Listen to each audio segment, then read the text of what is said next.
Dia 22. Criado para se tornar semelhante a Cristo. Romanos 8:29.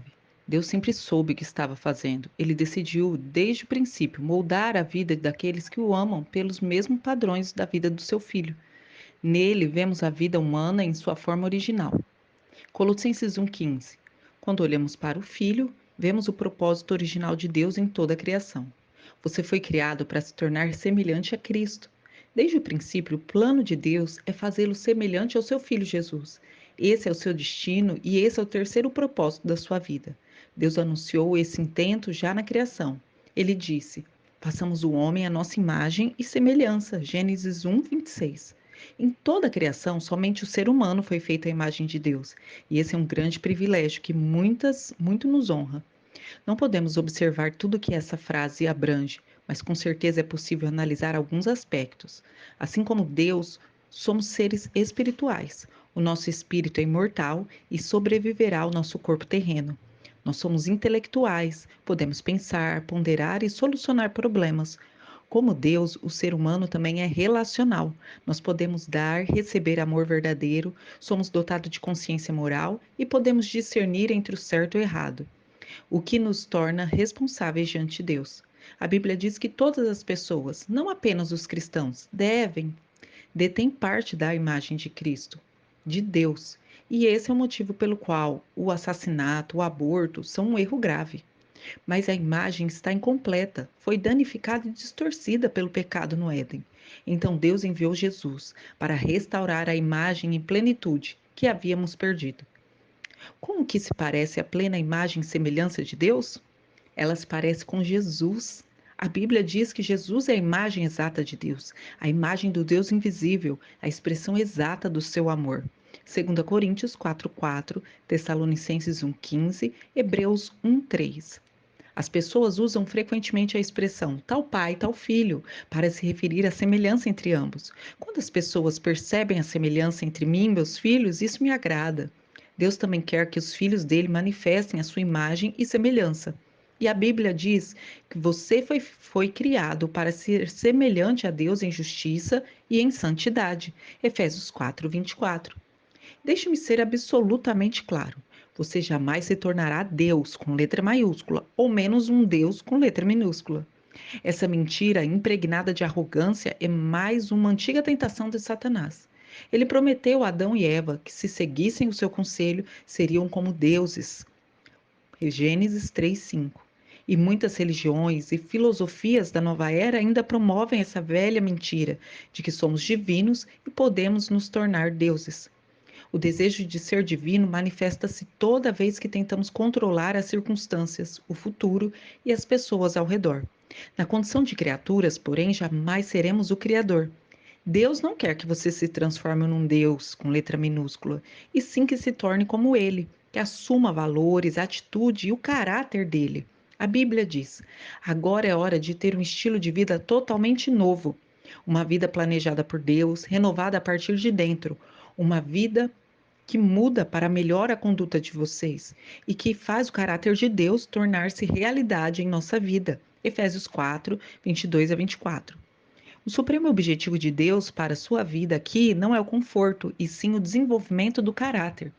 Ele quer que você cresça espiritualmente e se torne semelhante a Cristo. Tornar-se semelhante a Cristo não significa perder a personalidade ou se tornar autômato. Deus criou em você um caráter único, portanto é óbvio que não pretende destruí-lo. Ser semelhante a Cristo consiste em essência, na transformação do seu caráter, não da sua personalidade. Deus quer que você desenvolva o tipo de caráter descrito nas bem-aventuranças de Jesus, em Mateus 5, de 1-12, no fruto do Espírito, em Gálatas 5, 22-23, e no notável capítulo de Paulo sobre o amor, em 1 Coríntios 13. E nas características de uma vida produtiva e eficientes, descritas por Pedro em 2 Pedro 1, 5, 8. Toda vez que se esquecer de que o caráter é um dos propósitos de Deus para a sua vida, você ficará frustrado diante da situação que estiver que enfrentar. Você pensa: por que isso está acontecendo comigo? E por que eu estou passando por momentos tão difíceis? Uma resposta poderia ser que a vida é necessariamente difícil, pois é isso que nos possibilita crescer. Lembre-se que aqui não é o céu. Então, muitos cristãos interpretam erroneamente a promessa que Jesus fez acerca da vida completa, em João 10,10, como se isso significasse saúde perfeita, estilo de vida confortável, felicidade ininterrupta, plena realização dos sonhos, alívio instantâneo dos problemas por meio da fé e da oração. Em suma, acreditam que a vida seja fácil e vivem a expectativa de um céu terreno. Essa perspectiva egocêntrica considera Deus uma espécie de gênio da lâmpada, que existe tão somente para nos servir em nossa busca egoísta de realização pessoal. Mas Deus não é nosso criado. E caso nos deixemos levar pela ideia de que a vida deve ser fácil, ficaremos grandemente desapontados e viveremos uma constante recusa em aceitar a realidade. Nunca se esqueça de que a vida não gira em torno de você. Você existe para os propósitos de Deus e não o contrário. Porque Deus lhe proporciona um céu aqui quando ele já planejou o verdadeiro para você na eternidade? Deus concede nosso tempo aqui para construir e fortalecer o nosso caráter para viver no céu. A obra do Espírito Santo de Deus em você. É tarefa do Espírito Santo produzir um caráter semelhante ao de Cristo em você. E a Bíblia diz: à medida que o Espírito do Senhor trabalha em nós, tornamos-nos mais e mais semelhantes a Ele e refletimos a sua glória ainda mais. 2 Coríntios 3,18. O processo pelo qual nos tornamos mais semelhantes com Jesus é chamado de santificação, que é o terceiro propósito da vida nesse mundo. Você não pode produzir o caráter de Cristo por esforço próprio. Decisões de ano novo, força de vontade, melhores intenções não são suficientes. Somente o Espírito Santo de Deus tem o poder para realizar as transformações que Deus deseja na nossa vida. A Bíblia diz que Deus está operando em você, dando-lhe o desejo de obedecer-lhe e a capacidade de fazer o que lhe agrada. Filipenses 2,13. Mencione o poder do Espírito Santo e muitas pessoas imaginarão manifestações miraculosas, emoções intensas, mas na maioria das vezes esse poder atua em nossa vida de maneira discreta e silenciosa, de modo que você às vezes nem percebe. Ele frequentemente nos toca como uma brisa suave. As características de Cristo não são produzidas por imitação, mas por habitação. Eu vou repetir. As características de Cristo não são produzidas por imitação, mas por habitação. Nós permitimos que Cristo viva por meio de nós, pois este é o segredo. Cristo vive em vocês, Colossenses 1,27. E como isso acontece na vida real? Pelas escolhas que fazemos. Escolhemos fazer a coisa certa nas diversas situações da nossa vida, confiando que o Espírito Santo de Deus nos concederá força, amor, fé e sabedoria para agir. Uma vez que o Espírito de Deus vive em nós, essas coisas estão sempre à disposição quando necessárias. Também devemos cooperar com a obra do Espírito Santo. A toda a Bíblia vemos uma importante verdade ilustrada repetidamente. O Espírito Santo libera poder no momento em que você dá um passo de fé. Josué deparou-se com um obstáculo intransponível, as águas transbordantes do Rio Jordão, que recuaram somente depois que os líderes pisaram na água, num ato de obediência e fé. Josué 3, 13 a 17. A obediência libera o poder de Deus. Deus opera, Deus espera que você haja primeiro. Não espera sentir se poderoso e confiante. Não. Siga adiante na sua fraqueza, fazendo a coisa certa, a despeito de seus medos e sentimentos. É assim que você coopera com o Espírito Santo. Essa é a forma que o seu caráter vai se desenvolver. A Bíblia compara o crescimento espiritual a uma semente, a uma edificação e até a uma criança que se desenvolve. Cada uma dessas metáforas exige uma participação ativa. Sementes devem ser plantadas, cultivadas, edificações devem ser construídas, porque elas não aparecem do nada, e crianças devem ser alimentadas e exercitadas para crescer. Embora o esforço não tenha feito efeito para a salvação, ele está relacionado com o nosso crescimento espiritual. Pelo menos em 8 ocasiões, o Novo Testamento nos é dito para fazermos todo o esforço. Lucas 13, 24, Romanos 14, 19, Efésios 4, 3, 2 Timóteo 2, 15, Hebreus 4, 11, 12, 14, 2 Pedro 1, 5 e 3, 14. Em nosso crescimento, até nos tornarmos semelhantes a Jesus. Você não pode apenas ficar esperando que isso aconteça. Paulo explica em Efésios 4, 22 e 24 as três coisas que devemos fazer para nos tornar semelhante a Jesus. Em primeiro lugar, nós devemos abandonar a nossa antiga maneira de agir, dizendo agora é hora de ter um estilo de vida totalmente novo, zerado, uma vida planejada por Deus, renovada a partir de dentro. Segundo, devemos mudar nosso pensamento, desde que o Espírito transforme sua maneira de pensar. Efésios 4, 23. E a Bíblia diz que nós somos transformados pela renovação da nossa mente, em Romanos 12, 2. A palavra grega para transformação é metaphorsis, utilizada aí em Romanos 12, 2, em 2 Coríntios 3, 18.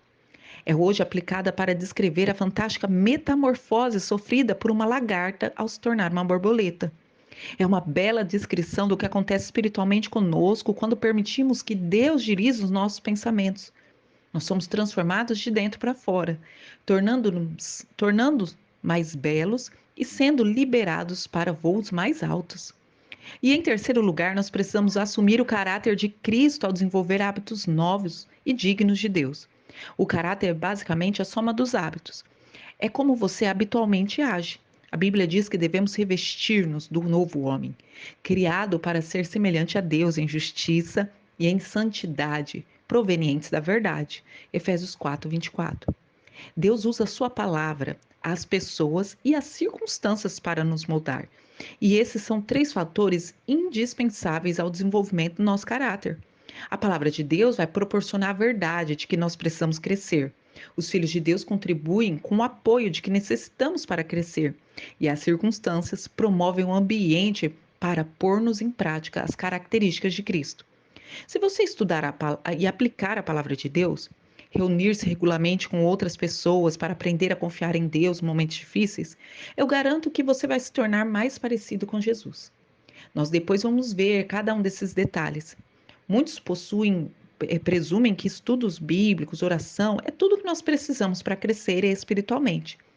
Mas algumas questões na vida nunca serão transformadas somente por isso. Deus usa pessoas, ele prefere agir por meio delas a realizar milagres. Assim nós passamos a depender uns dos outros para alcançar a comunhão.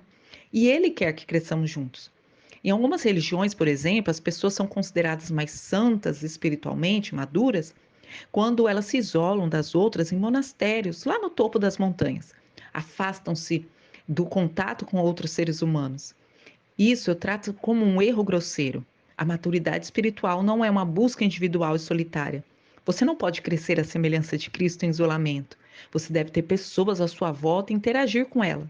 Precisa fazer parte de uma igreja, de uma comunidade. Por quê? Porque a verdadeira maturidade espiritual diz respeito a aprender a amar como Jesus amou.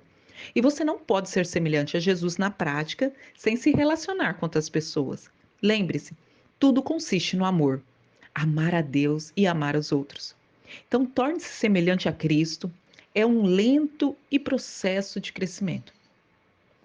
A maturidade espiritual não é instantânea nem automática. É um desenvolvimento que se prolonga por toda a vida. A respeito desse processo, Paulo ainda afirma que isso irá continuar até que sejamos maduros como Cristo e seremos totalmente semelhantes a Ele em Efésios 4,13. Você é uma obra em construção. A sua transformação espiritual no que se refere a desenvolver o caráter de Jesus durará o restante de sua vida e mesmo assim não será completa aqui. Só terminará quando você for para o céu ou quando Jesus voltar. Então, qualquer particularidade ainda não desenvolvida no caráter se resolverá. A Bíblia diz que quando finalmente formos capazes de ver Jesus com perfeição, vamos nos tornar perfeitos como Ele. Não podemos sequer imaginar como seremos quando Cristo voltar. No entanto, sabemos que quando Ele chegar, seremos semelhantes a Ele, pois o veremos como realmente Ele é. 1 João 3,2. Grande parte das confusões da vida cristã tem origem no desconhecimento da simples verdade, de que Deus está muito mais interessado em edificar nosso caráter que em qualquer outra coisa. Preocupamos-nos quando Deus parece em silêncio a respeito de determinados assuntos, como que carreira eu devo escolher. A verdade é que existem muitas carreiras diferentes que podem estar de acordo com a vontade de Deus para a sua vida. O que mais importa para Deus é que, seja qual for a sua escolha, você a desempenhe com a postura de Cristo. Deus está muito mais interessado em quem você é do que o que você faz. Somos seres humanos, Não faremos, não fa fare, fazeres humanos. Deus se preocupa muito mais com seu caráter que com a sua carreira, porque você levará seu caráter para a eternidade, mas não a sua carreira. E a Bíblia ainda adverte: não se ajustem demais à sua cultura, a ponto de se perderem em pensamentos mais. Em vez disso, concentrem a atenção em Deus. Vocês serão mudados de dentro para fora. Descubra o que Ele quer de vocês e tratem de atendê-lo. Diferentemente da cultura dominante, que sempre os arrasta para baixo ao nível da imaturidade, Deus atrai o melhor de vocês e desenvolve em vocês uma verdadeira maturidade. Romanos 12, 2. É preciso tomar uma decisão contra a sua formação cultural, para que você possa se concentrar em se tornar cada dia mais semelhante a Jesus. Caso contrário, outras forças, que são amigos, pais, colegas de trabalho e até a cultura que você está estabelecido, tentarão moldá-lo à imagem delas. Lamentavelmente, uma rápida análise de diversos livros cristãos até de sucesso, relevantes, levam muitos fiéis a abandonarem a finalidade para viver o cumprimento dos seus grandes propósitos de Deus, para se tornarem a dedicar a obter a sua estabilidade emocional e realização pessoal. Isso é narcisismo, não é discipulado. Cristo não morreu na cruz apenas para que pudéssemos levar uma vida equilibrada e confortável.